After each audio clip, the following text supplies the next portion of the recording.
Imagine the year 1945. Population rates are growing at exponential rates, and by the time 2000 rolls around, there are 6 billion people on this planet, 90% of which are localized in third world countries. One of the major ways to try to control this extreme population growth is through the use of contraceptives. In Kimberly Daniels' study, Current Contraceptive Status Among Women Aged 15 to 44, United States, 2011 to 2013, she explains how 16% of women aged 15 to 44 use birth control pills as a form of contraception. This means that at least one woman in this class will at one point in her life take birth control pills. With recent developments concerning the lack of insurance covering oral contraceptions, it is important for all to fully understand birth control pills and how they work. Today I will discuss with you a few facets of female birth control, its chemical characteristics, physiological effects, and myths about it. First, let's discuss the chemical characteristics of birth control. Birth control's chemical characteristics are simple but efficient.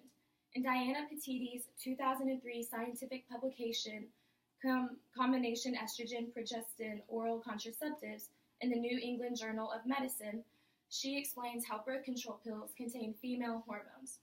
These hormones are synthetic, which does not mean they are fake or artificial. It simply means they were synthesized in a lab.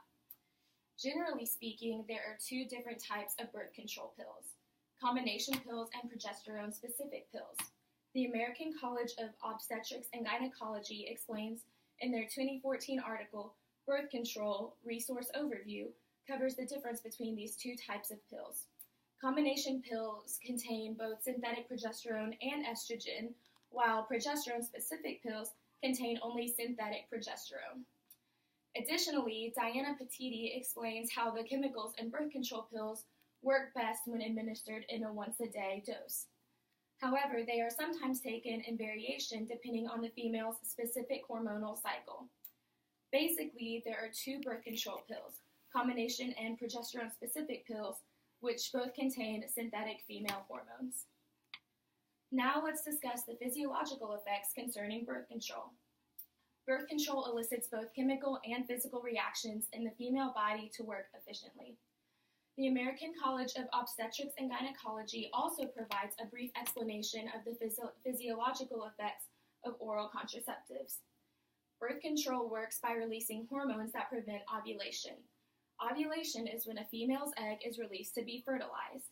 Additionally, these hormones allow the mucus in the cervix to become more viscous.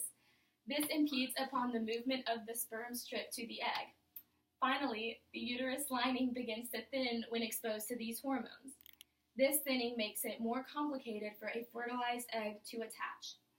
In effect, oral contraceptives create both physical and chemical reactions in women's bodies to prevent conception.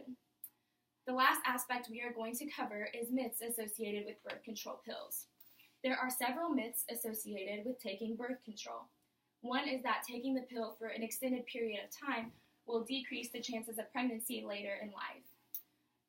Tia Gose, a journalist for the Washington Post, discusses birth control's effect on fertility in a 2014 interview with Lubna Paul, director of menopause and polycystic ovarian syndrome programs at Yale University. She explains that even though it might take a few months to return back to normal, fertility is ultimately unaffected by taking birth control pills.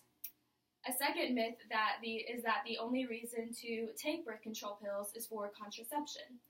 Leslie Berger, a New York Times journalist, explains in a 2008 article how various studies have shown that taking oral contraceptives can lessen the intensity of menstruation. She also explains that they can even reduce the risk of ovarian cancer and endometrial cancer.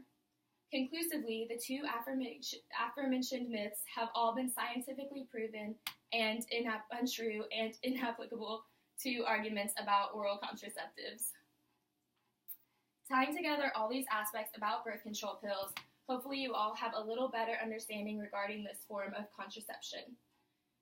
Today, we discussed three different aspects of birth control: its chemical characteristics, physiological effects, and myths about it. Now that you all have this information, hopefully you understand how important and beneficial it is for women to have access to these birth control pills, even for reasons unrelated to contraception. Equipped with this general information regarding birth control pills, with luck you have an understanding of what they are and how they work in the female body. As for myths regarding them, I hope you listened well and know which myths really are myths so that you can avoid an immaculate misconception.